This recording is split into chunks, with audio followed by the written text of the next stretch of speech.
Le but de cette petite séquence vidéo, c'est de vous apprendre à faire bouillir de l'eau sans la faire chauffer. Et on va travailler sur une canalisation d'adduction qui joint deux réservoirs. Un réservoir RA qui est toujours plein, avec une très bonne source qui le maintient toujours plein. Une conduite de 3 km de long qui arrive à un réservoir RB qui, lui, après, va desservir un village. Ce diamètre choisi pour l'exemple est de 100 mm, un diamètre très courant en adduction d'eau aussi bien rurale qu'urbaine. Sur ce trajet, au point le plus bas, on a une borne d'incendie. Juste avant le réservoir RB, nous avons un robinet vanne et on va s'amuser à l'ouvrir plus ou moins pour voir ce qui se passe dans cette adduction d'eau. Une maison au point M est raccordée à ce réseau et nous verrons ce qui peut se passer au niveau de la pression dans cette maison en fonction de l'ouverture de cette vanne RV au réservoir RB et en fonction du poteau d'incendie. Nous démarrons maintenant avec cette vanne fermée et la question c'est quelle est la pression dans le réseau aux différents points de ce réseau. Pour imaginer cette pression, le mieux c'est d'imaginer des piézomètres, des petits tubes piézométriques, on va dire qui montent jusqu'au ciel, c'est tout à fait fictif. Je vais les tracer, j'en trace un juste avant le réservoir RB, ensuite un au niveau de la borne incendie et un au niveau de la maison au point M. Les lois d'équilibre au repos font que le niveau d'eau dans les tubes, quand la vanne est fermée, en statique, le niveau d'eau est sur une horizontale. On va appeler ça le niveau statique.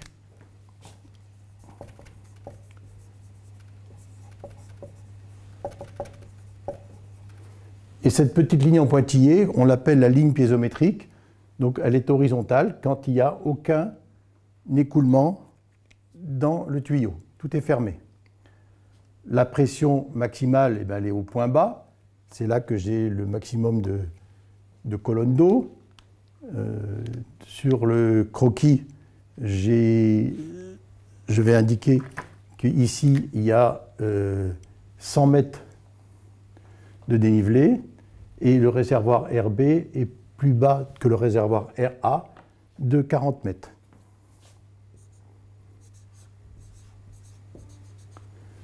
Ça veut dire que j'ai 100 mètres de colonne d'eau à la pression maximum, ça veut dire environ 10 bars. Si je mets un manomètre sur le poteau d'incendie quand la vanne RV est fermée, je vais mesurer une pression de 10 bars. Ici, j'avais une pression une hauteur d'eau de 25 mètres, donc je vais avoir 2,5 bars. Ici, si je mets un manomètre au robinet de la cuisine, je vais avoir 2,5 bars, qui est une pression tout à fait convenable pour une habitation, pour le domestique. Lave-vaisselle, lave-linge, douche, ainsi de suite. Cette maison a la particularité d'avoir un étage et un grenier aménagé. Vous verrez pourquoi. Maintenant, je vais ouvrir progressivement cette vanne RV. Je vais laisser couler un petit débit vers le réservoir RB. Et la question, c'est qu'est-ce qui se passe dans mes différents tubes? Alors, on peut poser la question de quel est le liquide. Alors là, on parle de l'eau. Mais si on avait un liquide différent, de l'huile, de l'alcool, de l'essence, est-ce que l'écoulement serait le même? c'est pour vous initier à la notion de viscosité. En fait, vous imaginez bien que si c'était de l'huile, ça coulerait moins bien. Et si c'est de l'eau, eh ben, ça coule mieux que l'huile, mais un peu moins bien que de l'essence. Donc cette notion de viscosité, en fait, elle est peu importante. On va considérer dans les études hydrauliques potable que la viscosité est relativement constante en fonction de la température. Entre 4 degrés et 20-25 degrés, on ne va pas voir de différence notable dans les écoulements. La seule application de l'évolution de la viscosité en fonction de la température, c'est quand on traverse des membranes de traitement d'eau potable d'ultrafiltration, où on peut avoir beaucoup plus de débit possible dans les membranes quand la température augmente. Mais dans les cas classiques d'éduction d'eau, on va considérer qu'entre 4 degrés et 20 ou 25 degrés, on ne va pas s'embêter avec l'évolution de la viscosité. À partir du moment où il y a un écoulement dans un tuyau, il y a des frottements. Et si on regarde ce qui va se passer dans les tubes piézométriques, on va avoir une baisse du niveau piézométrique. Avec la vanne RV un petit peu ouverte, on va avoir une baisse de cette ligne piézométrique.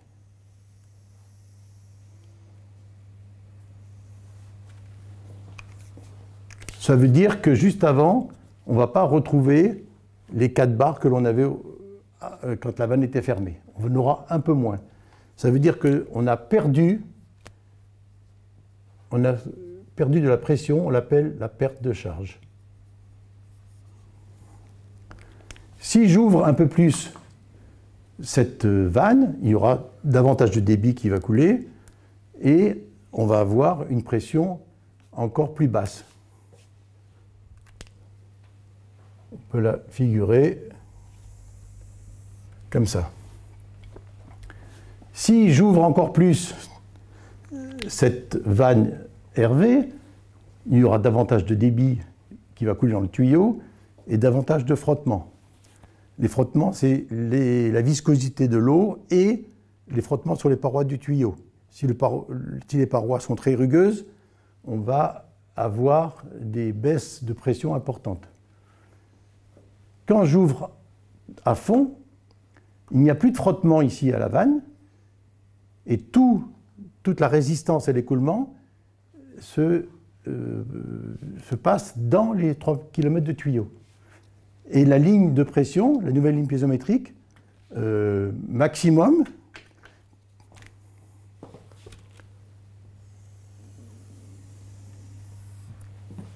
on part d'un plan d'eau constant, on arrive au trop-plein du réservoir RB, ça veut dire que cette droite qui joint les deux réservoirs, c'est la ligne piézométrique quand on a le débit maximum de transit de cette canalisation. On a ouvert à fond, on ne peut pas obtenir plus de débit que celui-là.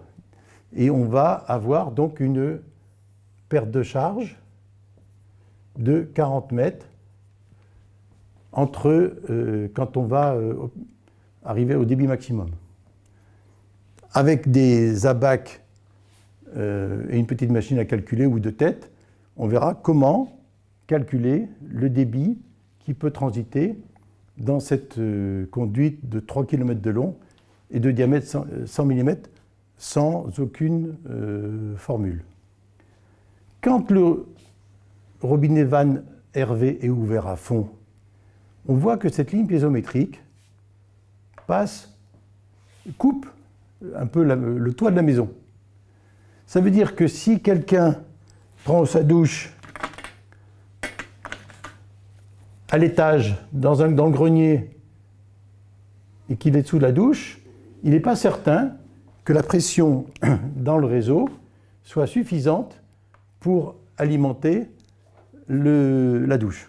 Donc on peut très bien être sous la douche et voir tout doucement que le débit baisse et peut même s'arrêter. Si jamais cette ligne piézométrique descend un petit peu sous la pomme de douche, la douche ne sera plus alimentée. Alors que les deux réservoirs sont pleins, on a de la ressource, on peut très bien avoir des habitations qui ne sont plus desservies en eau alors que les réservoirs sont pleins. C'est uniquement une question de débit trop important et qui génère trop de pertes de charge dans les réseaux. Bien, maintenant, nous allons faire ensemble le calcul de la capacité de transit maximale de cette canalisation d'adduction quand tout est ouvert, et on va utiliser des ABAC ou des tableaux de perte de charge qui sont fournis par des constructeurs de canalisation. Quel est le raisonnement?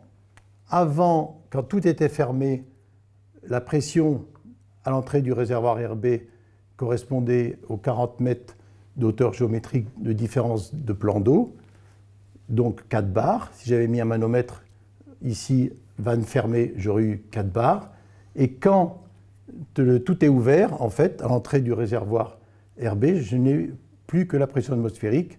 Donc cela veut dire que j'ai dissipé 40 mètres d'énergie, de potentiel, de pression, plutôt de pression. Je les ai dissipés sur ces 3 km de tuyaux par frottement. J'ai perdu 40 mètres de pression sur 3000 mètres de canalisation. Donc, à chaque mètre de tuyau, j'ai perdu un peu de pression. Et c'est cette valeur qu'on va chercher dans les tableaux et on fera le calcul ensemble. Donc, je perds 40 mètres de pression, 40 mètres de colonne d'eau sur 3000 mètres de longueur de canalisation. Cela veut dire que à chaque mètre, je vais perdre 0,3 mètres par mètre. Pour chaque mètre de canalisation, je perds environ 1,3 cm de colonne d'eau de pression. Tu peux changer de stylo pour avoir celui qui marche mieux. On continue. Ah merde, à chaque fois, il faut que je mette en l'air celui-là. Je cache.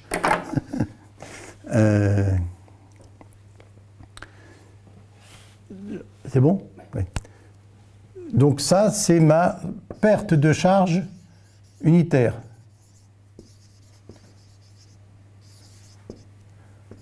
Qu'on appelle souvent grand J, en mètres de colonne d'eau par mètre linéaire de canalisation. Je connais le diamètre, donc quand j'ai J et quand j'ai le diamètre, avec ces deux éléments, je peux calculer le débit de transit maximum dans la canalisation.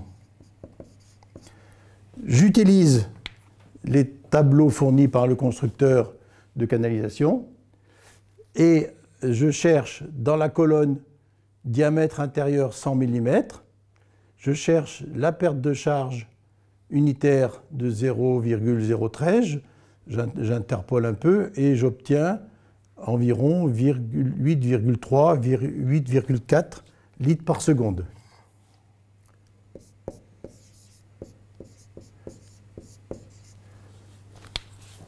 La rugosité du tuyau peut changer. Le constructeur donne toujours deux colonnes, une colonne quand le tuyau est tout neuf et une colonne quand le tuyau est un peu usagé et que le revêtement intérieur de la canalisation est un peu moins lisse.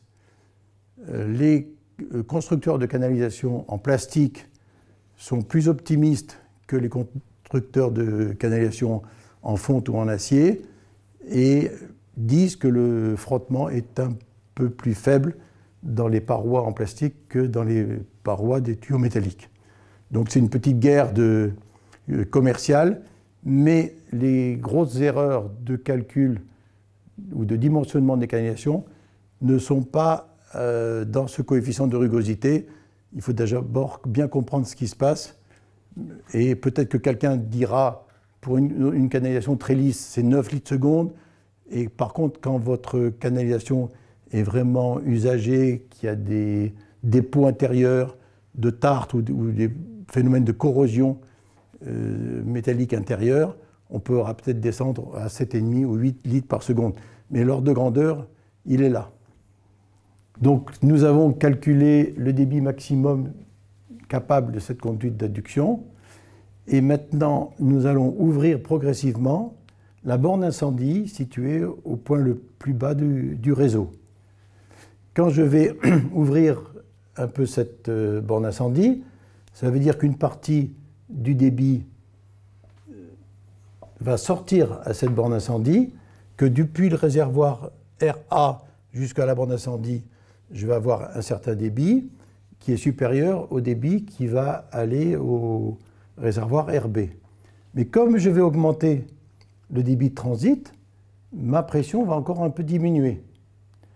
Progressivement, plus je vais ouvrir, plus je vais faire baisser cette pression à la borne d'incendie. La pression résiduelle, que je pourrais mesurer par un petit manomètre annexe ici, va m'indiquer une pression qui va baisser progressivement. Et à un moment, je vais être dans le tube à la même altitude que le réservoir RB. Cela veut dire que l'eau ne pourra plus aller dans ce sens-là, puisque la pression ici sera identique à celle-là. On aura équilibre statique, et donc aucun écoulement, ni dans un sens ni dans l'autre. Si la pression baisse encore un peu, parce que j'ouvre encore davantage la borne incendie, je vais avoir une ligne piézométrique dans ce tronçon de cette forme. Ça veut dire que c'est le réservoir RB qui va se vider en partie vers la borne incendie et le reste du débit viendra du réservoir RA.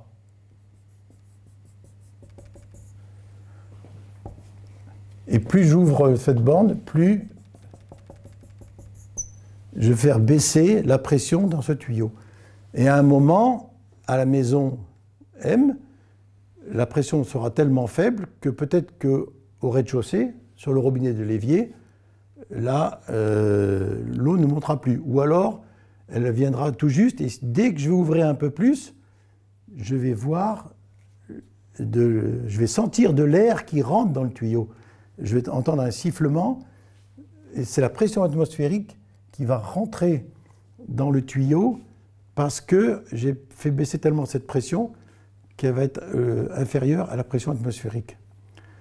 Si le tuyau du robinet est complètement fermé, à l'évier de la maison, et que j'ouvre encore un peu plus la borne d'incendie, je vais faire encore baisser la pression. Et la pression dans le tuyau va être très inférieure à l'altitude de mon tuyau, qui est juste à 1 mètre de profondeur sous la maison. Et si j'ouvre encore plus, je peux avoir une très forte dépression. Ça veut dire que la pression dans le tuyau est nettement inférieure à la pression atmosphérique. Et je peux observer une telle dépression qu'à un moment, la borne d'incendie s'arrête de couler. Il n'y a plus de débit de ce côté-là. Et peut-être que j'aurai vidé aussi ce réservoir RB entre-temps, donc il n'y aura plus d'eau. Et on va avoir, à la borne d'incendie, des écoulements un petit peu par saccade, où on va avoir d'abord un très gros débit, puis d'un coup il va s'arrêter, et quelques secondes après il va redémarrer un soubresaut. Et le phénomène, en fait, c'est qu'on a une telle dépression dans la canalisation qu'on arrive près du vide absolu.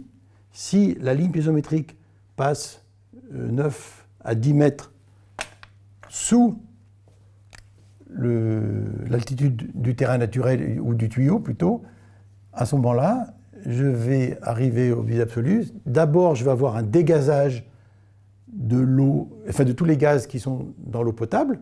Donc il y a un petit peu d'azote, un petit peu de gaz carbonique, un petit peu d'oxygène qui va se mettre à buller dans le tuyau. Et plus ma dépression est forte, plus je vais me rapprocher du vide absolu. Et à ce moment-là, je vais avoir vaporisation et on va avoir une grosse poche de vapeur d'eau qui va se faire dans cette partie de canalisation qu'on appelle un genou, une forme de genou, une rupture de pente. Et du coup, la veine liquide dans le tuyau est partagée. Et une grosse poche de vapeur d'eau s'est formée. Cette vaporisation instantanée, donc l'eau se met à bouillir à froid. Et il n'y a plus continuité de la veine liquide. Et ça se voit au pot d'incendie par ces écoulements de forme de soubresaut. C'est-à-dire que si l'écoulement s'arrête, la ligne piézométrique va remonter, puisqu'il n'y a plus de frottement dans les tuyaux. Et dès que la ligne piézométrique va être remontée, il va y avoir condensation de la vapeur d'eau. La veine liquide peut se régénérer et se reformer avec continuité. Et du coup, l'écoulement va repartir. On va avoir un soubresaut. Ça va couler, mais comme ça coule, ça fait baisser la ligne piézométrique. Et du coup, de nouveau, vaporisation et ainsi de suite. Donc, ce petit cas de figure montre qu'on peut très bien, par des manœuvres un peu violentes sur les bancs d'incendie, provoquer à la limite des gros dégâts, parce que dès qu'on fait une dépression dans une canalisation, cela veut dire d'abord qu'on peut aspirer toute l'eau qui est dans les tuyaux de la maison, s'il n'y a pas de système de clapet anti-retour au niveau du branchement de la maison, près du compteur. Donc on va vider dans le réseau public de l'eau qui aura peut-être séjourné plusieurs semaines, plusieurs mois, dans des cumulus et dans toutes les installations intérieures. Et ce qui peut être plus grave, c'est que si vous êtes dans une zone relativement polluée, le sol industriel pollué ou dépôt de fumier dans une ferme, et que la canalisation est constituée d'éléments de 6 mètres de long avec des joints, et que les joints ne sont pas faits pour résister à des dépressions proches du vide absolu. Du coup, on peut aspirer de la pollution contenue dans le sol et la faire rentrer dans les tuyaux, donc ce qui est très mauvais au niveau sanitaire. Donc ce petit exemple montre que, moyennant un tracé de canalisation un peu particulier, moyennant des manœuvres un peu brusques sur des bornes d'incendie, ce qui est malheureusement souvent le cas parce que les pompiers n'ont pas trop le temps de réfléchir pour ouvrir leur vanne, on peut faire de très gros dégâts, on pourrait même aplatir une canalisation. Si votre canalisation est constituée d'un acier fin de très haute performance pour résister à des très fortes pressions, il n'est pas forcément très résistant à l'écrasement. Et vous pouvez très bien aplatir une canalisation par simple dépression, comme une boîte de conserve qui se rétracterait. Ces phénomènes de vaporisation, de dépression, sont les pires phénomènes que l'on peut rencontrer quand on dimensionne des réseaux d'adduction d'eau ou d'hydraulique en général. Vaut mieux avoir des réseaux sous forte pression plutôt qu'avoir des tronçons sous faible pression. Et si on devait refaire un projet avec un transfert entre deux réservoirs, il faut essayer de réaliser des canalisations qui ont un profil en long concave avec moins de risques, pratiquement aucun risque, que les lignes piézométriques seront forcément plus hautes que la canalisation. Donc on ne risque pas d'avoir de dépression. Et c'est valable aussi quand on fait des pompages, quand on prend de l'eau d'un point bas vers un réservoir, il faut essayer de suivre des profils concaves et jamais des profils convexes avec des genoux qui sont toujours des endroits très piégeux dans les écoulements d'eau. Et plus on est élevé en altitude, en montagne, à 1500 mètres, 2000 mètres, 3000 mètres, plus on est en altitude, moins la pression atmosphérique est forte, et du coup, plus on se rapproche facilement du vide absolu. Et la dépression, la vaporisation de l'eau peut commencer à moins 6 mètres, moins 7 mètres, par rapport aux moins 10 mètres quand la canalisation est au niveau de la mer. Maintenant, je vous propose une application de ce risque de dépression dans les canalisations sur un projet en cours dans un village de Madagascar pour lequel j'ai été sollicité. C'est une très longue adduction de 7 km de long qui comprend 4 km sur un terrain relativement plat et ensuite 3 km avec une pente assez forte. Et il y a eu une petite erreur de conception et de dimensionnement sur à la fois le choix du tracé et le choix des diamètres. Nous avons vu tout à l'heure qu'il était quasiment impossible d'avoir des dépressions sur les canalisations. Ça veut dire que à ce point qu'on appelle le genou de la canalisation, du profil en long, la pression ne pourra pas, on ne veut pas qu'elle descende sous le niveau du tuyau. Et en prenant un peu de marge, on va dire qu'on ne veut pas que la pression descende en dessous du terrain naturel. Ça veut dire que notre ligne piézométrique maximum, au débit, ne pourra pas avoir une pente supérieure à celle-là. Donc, il ne faut surtout pas faire le calcul du débit maximum de transit possible par cette canalisation en prenant le point A et le point B, le départ et arrivée au village, et faire ce calcul qui est plus favorable en dimensionnement, avec une pente plus forte. Ça veut dire que j'ai plus de frottement par mètre linéaire, donc ça correspond à plus de débit. Physiquement, je ne pourrais pas descendre sous cette pression. Donc, je suis un peu bridé par le fait d'avoir choisi un profil en long qui commence par un terrain à peu près plat et une pente plus forte ensuite. Si j'avais construit mon réseau avec une pente forte au début et du plat vers la fin, j'aurais pu utiliser complètement cette différence de niveau et la transformer en perte de charge avec un débit plus fort. Donc nous sommes bridés sur la capacité de transit. Heureusement, le bureau d'études avait prévu un peu de marge. Les habitants du village consomment plutôt un peu moins que ce qui était prévu. Donc de ce côté-là, on est rassuré, mais on a failli se faire piéger par ces profils en long en forme de genou qui limitent fortement la capacité de transit de cette adduction. De plus, il y a une multitude de petits points hauts et les points hauts sont des lieux privilégiés pour qu'il y ait accumulation de gaz dissous qui peuvent dégazer dans les points hauts parce qu'il y a très peu de pression, donc les gaz peuvent facilement sortir de l'eau et s'accumuler dans les points hauts et faire des poches qui freinent l'écoulement. Et si on ne met pas ces purgeurs ventouses pour éliminer l'air, le risque, c'est que quand on ouvre en grand, on a une dépression et donc vaporisation et formation de poches de gaz dissous et de vapeur d'eau qui vont complètement bloquer l'écoulement. Donc il faut à la fois purger l'air, mais si on purge l'air, ça veut dire qu'on laisse rentrer la pression atmosphérique et qu'on ne peut pas faire baisser la pression plus bas que ce point. Donc on se bride sur la capacité de transit. C'est très piégeux, donc c'est intéressant à noter parce que les logiciels utilisés par le bureau d'études malgache montraient un débit supérieur. Ils n'avaient pas vu qu'on pouvait passer en dépression dans certains secteurs. Voilà.